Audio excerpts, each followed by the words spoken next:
Yeah, so I'm still around my sisters. I have to look after the birds as well, actually. I'm not much of a bird person, but they're so cute. My sister loves these, so I'm looking after them. I don't want to show too much of the house. I'm just going to put the thing on my face so you can't see too much. I'm going to talk about the fact that I disclosed that I have Asperger's syndrome. And the reason I'm doing this is because I've had a few messages from parents and stuff or people who have Asperger's that appreciated that I've been so open. Outside of Speaker School, I'm very open about this. I actually give talks. I'm part of an organisation called Autism London, and I'm on the committee. I'm not somebody. Oh, here's the little dogs. Just going outside. So I'm not somebody that is embarrassed about it. I just didn't disclose it at Speaker's Corner because something happened when I originally went there. When I told an individual called Mosan from Dawa Digital that I was on the spectrum, naively, because he kept on bothering me, and I was like, all right, look, maybe you just don't get me. And then he used that against me at a later date, and I thought, all right, I'm not going to tell anyone. So a few people I told, like Leon from COE and a couple of other people, like Steve, and that was about it really, just one or two people. And here you go, come here, be good and don't eat the grass, all right? Because we just got it done by the gardener, so you can see it's nice and neat now. And the thing is that I just want to explain like my situation, how I feel about having Asperger's syndrome, and whether it makes a difference to my kind of outlook on life. I think it does to a certain degree. I'm not very autistic now, but it's hard to explain. When I was younger, it was very difficult. I didn't get diagnosed until 37, and it caused me a lot of problems in the sense that I found it difficult to do so many things, especially little things like going to the temple, which I love my faith, but going to the temple was so difficult because of the noise and the amount of people that were there. And I used to always walk around outside rather than sitting inside. And my mum used to always get angry about that because she didn't understand why I did that. But it was just too many people. And so, little things like that, kind of because of the anxiety and everything, caused me kind of mental health issues, and at a later date. And the anxiety kept on growing because I didn't understand that, my mind kind of works slightly differently. I actually think my mind works properly, and most people's don't. At this moment in time, because I've managed to control a lot of my problems. So over the years, it just kept on getting worse and worse, and I did, in a way, get bullied, if I'm being honest. I say to people I didn't, but one of the things that saved me from being bullied, like worse than what I could have been, was that I used to draw a lot, and I used to get the bullies on my back by I'll put it to my face because the dogs aren't there. Because I got used to get the bullies off my back by actually drawing and giving them a kind of, I might give them a Spider-Man drawing. And I was always known as the best kid for art at school, so I had that kind of prestige. And so, Bullet, come here, entertain everyone. Come on, you two entertain everyone. They don't want to hear just me. They want to look at dogs as well. Come on, come here, stay here. Don't move around. And so, so I had that advantage as a kid, and when I left school, I was so obsessed with art, which is one of the traits of having Asperger's syndrome. I left school with one GCSE in art, and I didn't sit no other exams. I got a good smacking from that. I actually believe in smacking kids once in a while when they really mess up like I did. And so I managed to go back and get a degree in product design and got A-levels. And so I was kind of glad that my mum was really strict about that. So I've actually got a degree in product design, a 2-1. I was top of my class.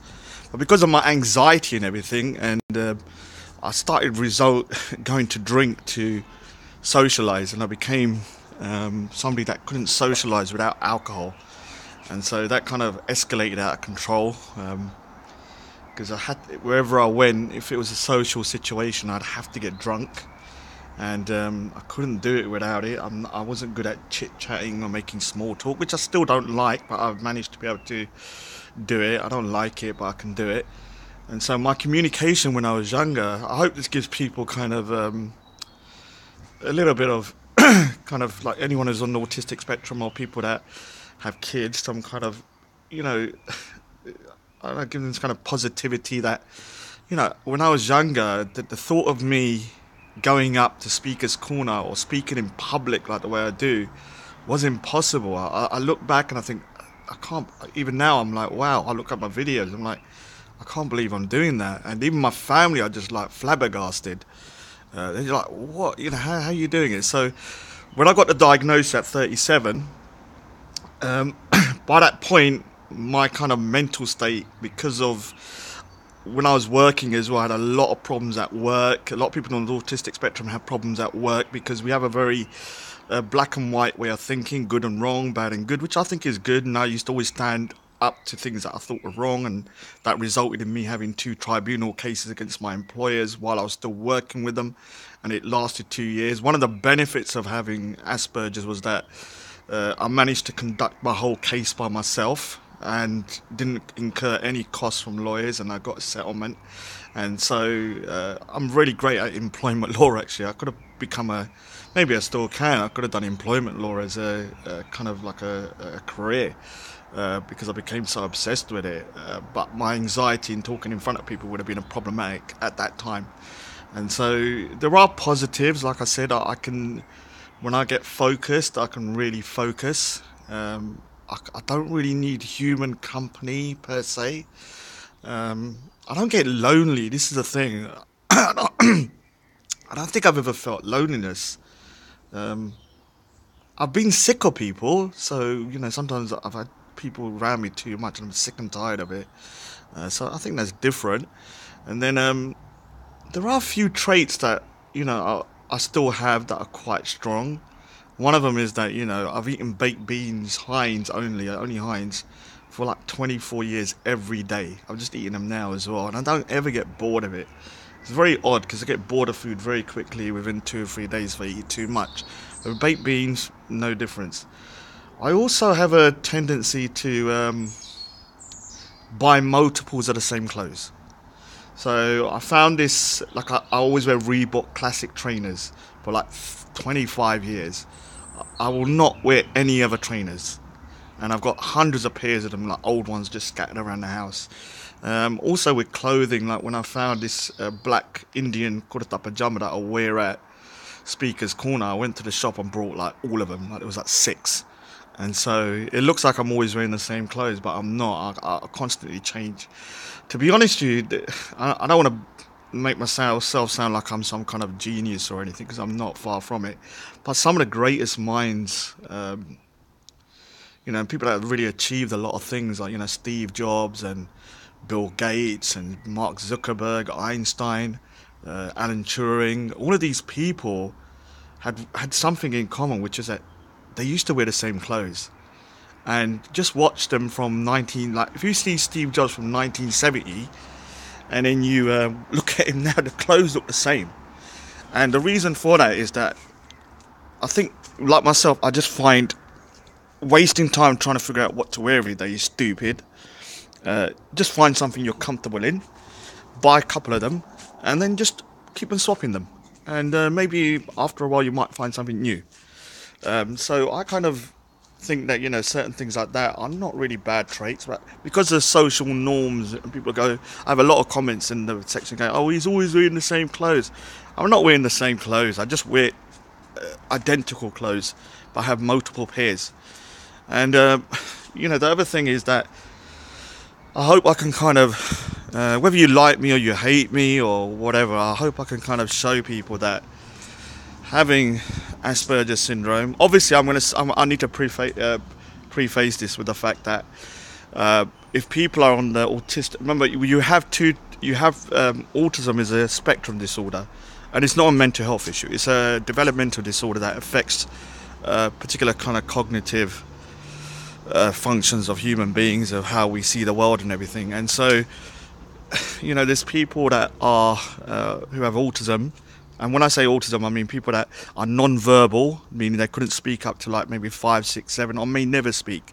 And then Aspergers is mild compared to that. So the people who are relatively okay in terms of speech and don't have delayed speech like myself, but have problems in, a lot of other areas that, you know, people with autism, what I call kind of, I don't like using the word full autism, but that's the only way I can say it, because I deal with a lot of people that are severely, what I call disabled in a way, because they can't function without carers and everything, whereas I'm pretty much fine. I think at this precise moment in my life, I've kind of got to the point where I'm not even sure if I'm on the spectrum, to be honest with you.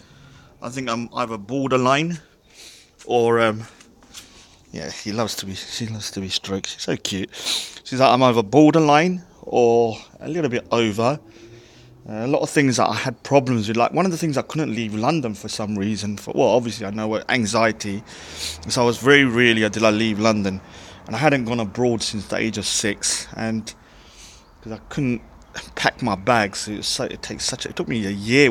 I was flown out to LA for free because of my artwork. So I was forced to go because I was like, all right, I can't miss that opportunity. And I spent a year packing my bag.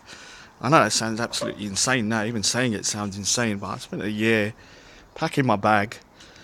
And then I went, and America's pretty crap, to be honest. No offense to Americans. I always say it's a bit like a beautiful Ferrari. You go in, I was in LA actually, in a mansion. It was beautiful weather, but it's like a beautiful Ferrari. But once you sit inside, the gearbox is broken, the steering wheel is misaligned, or the chair's not functioning.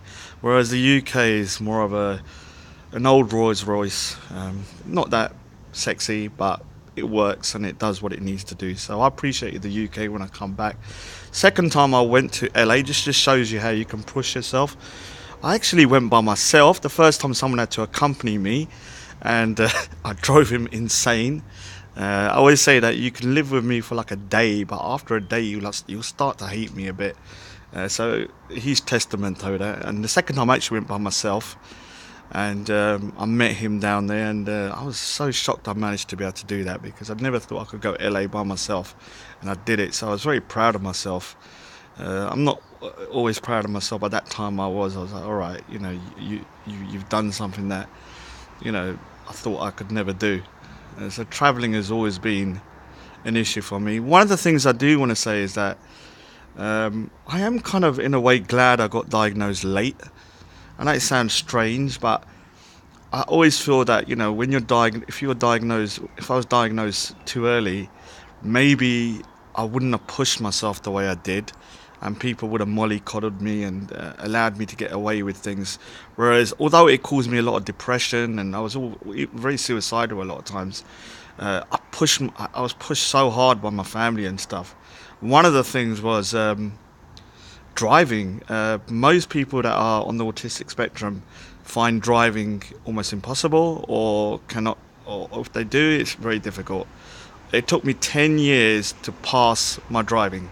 My sister's done it in 2 years. It was embarrassing, and I had to have, I don't know, like 7 instructors, four to 5 tests I took, but I managed to do it. It took me a long time. I managed to do it. I drove for a year, but I had problems with navigation, and I can get lost so easily that it became dangerous for myself. And so, although I got a driving license, I refused to drive because I'm somebody that worries so much. So I actually think I'm going to kill someone, and that's not good. It can make you dangerous on the road, so you have to think practically. And so I tried for a year, and it was too stressful for me. It still gives me a lot of stress just thinking about driving. But I hope for people that are on the autistic spectrum, and parents of kids with autism, don't be afraid to push them a little bit. It can cause distress. Obviously, I was pushed a bit too much, I think, sometimes. But ultimately, I wouldn't be the person I am now, for good or bad. I think I've got to the stage in my life that I'm doing things that would have been thought of as impossible, or a dream, like 10, 15, 20 years ago. Alright, so once again I'm rambling. If anyone's got any questions that they want me to kind of answer about any really topic, especially about autism, just put your comments underneath and I'll read through them. It takes me a bit of time. I'll read through them and then I'll kind of maybe do another video. I want to do a live stream, obviously, but people, can you write down at the bottom like if you want me to do live streams? Because there's no point doing it if it's just me sitting there like talking to myself, or my dogs. Actually, I do need my little dog. So, anyway, I think I've said what I need to say, and hopefully it kind of gives people a little bit more of an insight into the autistic spectrum and how it can kind of be beneficial in some ways and be kind of negative, especially if you don't understand you've got autism. So anyway, I'll shoot, and I'm just going to be looking after my little doggies. So say bye-bye to Gucci. Say bye, Gucci. Bye. She looks like she's dead. Poor girl. Anyway, take care. Bye.